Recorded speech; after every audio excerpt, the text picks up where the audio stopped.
Hi, everyone. Thank you so much for joining. Um, Very excited to see you all, well, see your names all here today. I'm just going to do a little introduction and then I'll pass it over to Kirwin. So welcome again. Please feel free to drop your name, your pronouns, and where you're joining us from today in our chat. We'd love to see that. Today, we'll be hearing a presentation by Kirwin Seger, who is our Regional Advisor at Large for Neurodiverse and Disabled Students. He's a first-year master's student at the College Student Personnel Program at Western Illinois University. As a Juniata College alumnus, he was introduced to It's On Us during undergrad, and he blends advocacy and outreach with community building in his role. In his free time, he also enjoys board games, podcasts, and escape rooms. So obviously, as an intro, there's a trigger warning, so we will be discussing sexual violence in general. You are welcome to take a break or leave at any point if you need to. We will let you back in if you need to come, if you'd like to come back as well. It's up to you to keep your camera on or off. However, we do ask that you stay on mute throughout the presentation. And this call is being recorded. This is a community space, so we'd love to hear from you. Feel free to send in questions in the chat or direct message them to me, and we will try to get to them at the end of the presentation. And I'm going to quickly paste some resources in the chat for all of y'all in connection to that trigger warning, as well as the link to sign up for the rest of our events for our Spring Week of Action. And with that, I'm going to pass it over to Kirwin to get started.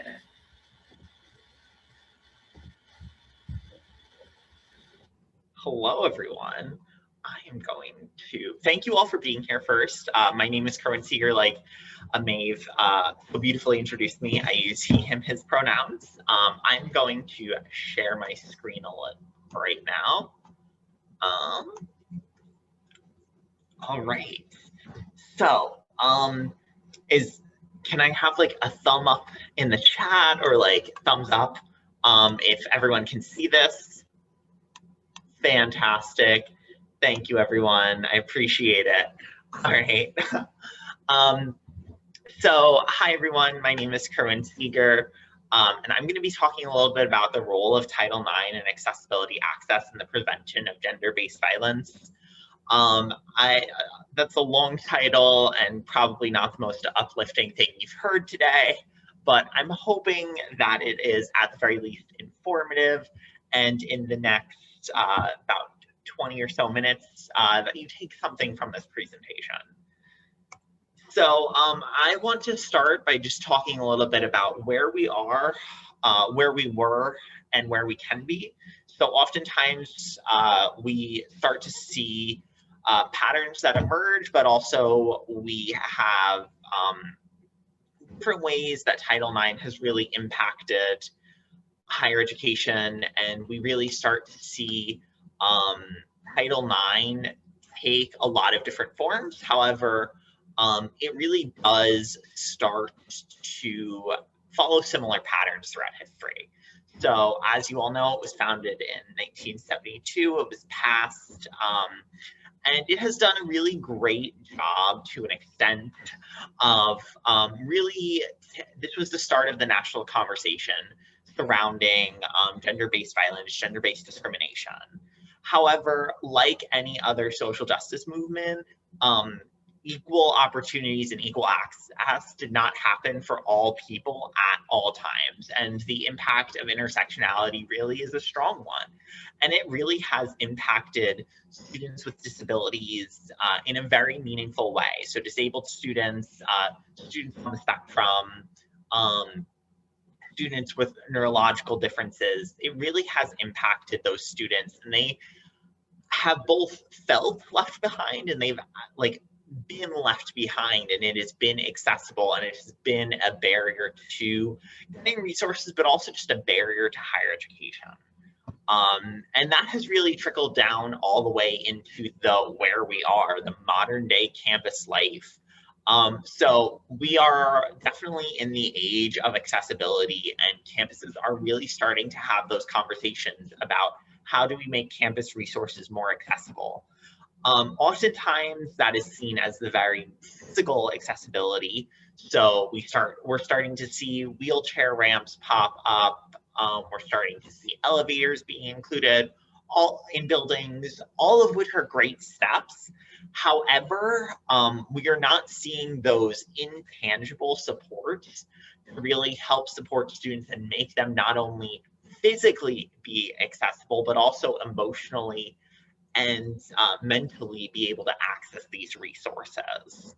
And that kind of brings me a little bit to where we can be. So my vision personally for the future is that we have that accessibility aspect, that we are not just working at that base physical accessibility. It is one thing to bring people physically to the table, one thing to be able to physically bring them to that Title IX office. It is a completely different thing to make that we're making sure that these resources are accessible to all students, and that we have different resources tailored to different student populations, because the resources that work for one demographic of students might not work for other demographics of students. So overall, I want us to try and break down this barrier of this one-size-fits-all approach to Title IX, to gender-based violence prevention, and we really make sure that we are taking steps to be more accessible for disabled students and neurodiverse students. At the end of this presentation, I will have questions. I will have a bit of time for questions. But for now, I wanted to start with this harrowing statistic from Anne Wolbert-Bergess in her book, Victimology. It's a really great read. It is a fairly lengthy read, but it is something, if you are at all interested in kind of the ways that society have really kind of taken to victim shaming, and how how we as a society look at victims, I highly suggest this read. Burgess mentioned that the rate of serious violent crime, rape or sexual assault, robbery, and aggravated assault for persons with disabilities is more than 3 times the rate for persons without disabilities. So 12.7 per thousand versus 4.0 per thousand. That is a staggering statistic. So the students with languages have changed. So disabled persons and neurodiverse persons really are the target of all of these violent crimes at so much of a higher rate. So it is absolutely critical that we as a higher education community, students, staff, faculty, whatever your role is on campus, or if you're working in a space where you're working with college students, or really anyone that is neurodiverse or disabled, we give them that additional support, because they are a frequent target.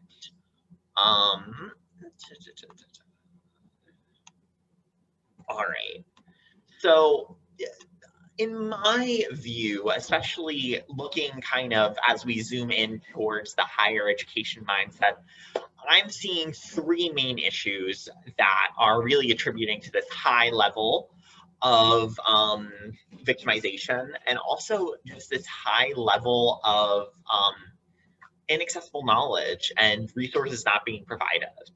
So the first issue is that disabled students are just not present at key discussions. So oftentimes when we think of JEDI principles, justice, equity, diversity, and inclusion principles, we think we have kind of this base level thought process, and that thought process does center around race, sexual orientation, and gender, all of which are important issues. And by no means is this presentation advocating for you to stop focusing on making campus resources more inclusive for those 3 mentalities. However, in order to be accessible for all students, we have to start thinking about what all students need. So that means including your in your process, including disabled students, including neurodiverse students, including students on the spectrum with autism, ADHD, other neurological differences, and seeing that as a Jedi resource, and seeing that as a need to really make sure that those students are being able to be I flub my words a lot, excuse me, that we're really able to bring those students to the table and listen to what they have to say, because they oftentimes have a lot of great insight. This also means tapping them for student leadership positions. And that brings me a little bit into my second point about lack of training for student leaders.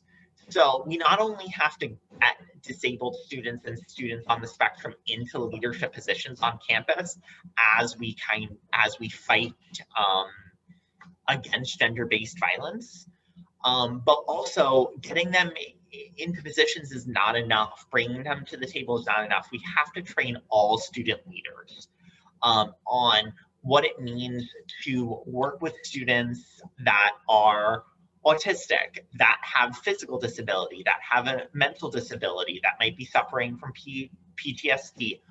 We have to make sure that we give student leaders resources and training so that they are prepared when they're tasked with these issues, because as today's college student looks a lot different than yesterday's, and as it continues to evolve as to what a student is and what a college student is and what a student leader is, we have to be willing to train today's students on what's happening today, not the college student of 20 years ago. I also think that we as a community in the Title IX world, we really need to focus on partnerships. And I think that oftentimes we look at Title IX as a group in its own. So since there are a lot more regulations with Title IX than, let's say, residential life or student activities, we start to have that level of distance, especially at larger institutions. There might not be a ton of key overlap, but that doesn't mean that we have to allow ourselves to be in two different spaces. We have to make sure that we are approaching and engaging with students in a collaborative sense and building these key partnerships. So inviting campus activities and into a session, having those student leaders get trained in Title IX access, giving personnel in those areas an overview of what Title IX means in relation to their programmatic areas, working on specific sessions for specific groups of people. If you have a multicultural student center or identity-based student centers on your campus, developing resources for those centers is key, because every cultural atmosphere starts to take a different approach to gender-based violence. And it's important to take those cultural norms and run with them, because in order to engage those students and bring them to the table and make them feel included and make them feel supported and want to combat gender-based violence and domestic abuse and dating violence, you have to show them in their cultural context and make them feel represented. You also want to work with your Office of Fraternity and Sorority Life, or your Office of Greek Life, or whatever you call your office that deals with Greek affiliated organizations. Oftentimes that is a big opportunity for growth. And I am 100% sure that if you reach out and establish that partnership, that they will be more than willing to work with you. So that kind of brought me into a couple of possible solutions. So like I mentioned in the previous slide, campus student leaders are better trained on disabled student issues. So really making sure that these we take these issues and we do just the minimum research. It really is not hard. There are plenty of great resources. If you're looking for some influencers to follow, I'm going to shout out a couple of them. Crutches and Spice is another one. Amani, which is her name, she is just an amazing and dynamic speaker. I highly recommend her. She has a great Instagram account and TikTok. I love Instagram, so I will advocate for all things Instagram. but just doing the research, whether it's a speaker or whether it's just a 30-second printout, you do the minimum research, please. The second, partnerships between the Title IX office and the Disability Resource Office. I mentioned a couple of different partnerships in my previous slide, but I really want to hammer this one home. The Title IX office and the Disability Resource Office need to be working in tandem. They just have to. It is absolutely critical that students that might not feel comfortable, might not feel like it is accessible for them to go and engage and file formal reports or seek resources, that Title IX has an already established connection with the Disability Resource Center, so that they are more likely to be able to work with those students. So you want to tap someone in your Disability Resource Office to serve as your Title IX person in that office and be that advocate. It is really, really critical. Whether that's providing them disabled student-specific resources, neurodiverse student resources, or being the person that is willing to walk them over and be that advocate and is well-versed. If you can get them trained on Title IX procedures, even better. But really taking those steps to establish that connection, because oftentimes that is a lot of disabled students' identity center. That is where a lot of resources that they need are located. And it is important that we don't make students go all across campus seeking resources, because that just immensely brings up the barriers to receiving support. The final two pieces, disabled students are encouraged to take on student leader roles, and consent is something that is taught in several different ways, are very, very critical. I spoke a little bit about my third piece, but my fourth piece, I'm sure we have all seen the T video, and I'm not going to knock the T video because I think it meets with a certain student population, and I think a lot of people get a lot out of it. That can't be the only way you teach consent. It just can't. Speaking for myself, I am autistic. I have autism, and I did not get what that video was talking about the first time I watched it. You have to have clear videos and have those video resources, and I will send you all a link. My chat is not working. Email me if you want that link to a couple of different videos that I have. I'm so sorry. But just making sure that you are having videos that have clear, concise ways to teach consent, and don't rely too heavy on metaphors and similes, because it isn't just disabled students or neurodiverse students that are struggling with simile and metaphor and other analogies. It's international students and other student populations that might not be able to engage with metaphors, similes, and other key methods that the T is consent video relies upon. I'm going to leave you all with a little bit of note. We are running out of time, and I want to have some questions. So we 100% can do better to serve our disabled students on campuses, and it is absolutely critical that we do so. We really need to engage with student leaders, and it is absolutely critical. So please, please, please take some of these steps. So thank you all for your time. I have a couple minutes for questions. I have left my email if you would like to reach out to me. I also have my Yak as well. It's a fun little thing that I'm trying. I love emojis.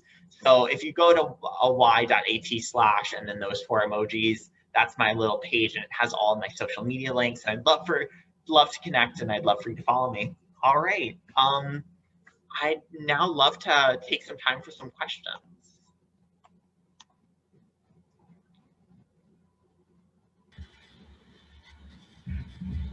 Feel free to also raise your hand on Zoom or unmute if you'd like to ask one visually or out loud. Otherwise, you can post in the chat. And as Kirwin said, his email is available, so you are also always welcome to follow up if you have any questions. Yes, I am putting my email in the chat right now.